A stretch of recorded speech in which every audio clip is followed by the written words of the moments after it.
India will buy oil from wherever it has to. India consumes 5 million barrels a day, and that consumption is going up. Have I been told by anyone to stop buying Russian oil? The answer is a categorical no. The second question, Minister, was about our energy buys from Russia. Did they figure in your conversations? Look, I want to tell you that there has been a fair amount of misconception on energy buys from Russia. I have said quite frequently, and I said that to my colleague, the External Affairs Minister, that, typically Europe buys in one afternoon what we were buying in a quarter. We ended the financial year 31st March 2002 with a total amount of imports of Russian oil at 0.2%. 0.2%. Yes, when 24th February took place, and in the months, if I remember correctly, April, May, June, in that quarter, of the first quarter of the next year, imports from Russia were significantly arose as a result of the, dislocation in the markets. But subsequently, other suppliers stepped in. And I think in the following months, I think another Middle Eastern supplier was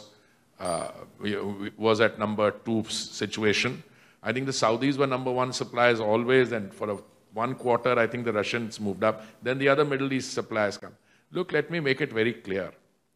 India will buy oil from wherever it has to, for the simple reason that this kind of a discussion cannot be taken to the consuming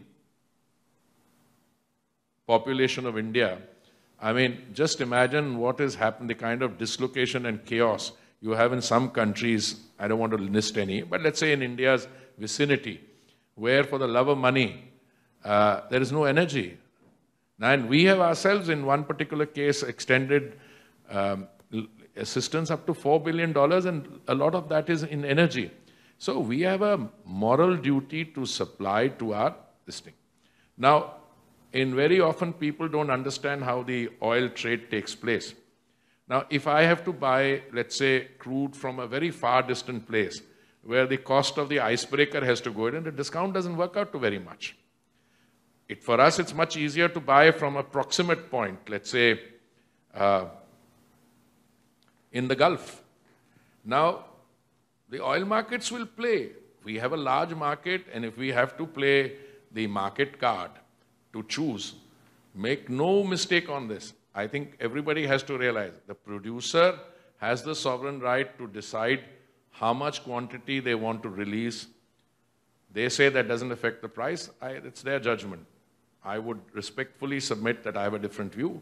If you release quantities which are much shorter, it will result in, driving up prices, which in turn exacerbates the inflationary situation, and which will in turn result in deepening the recessionary condition. And make no mistake, large parts of Europe today, I don't want to name countries, I mean, I'm on record, are undergoing that difficulty. Have I been told by anyone to stop buying Russian oil? The answer is a categorical no.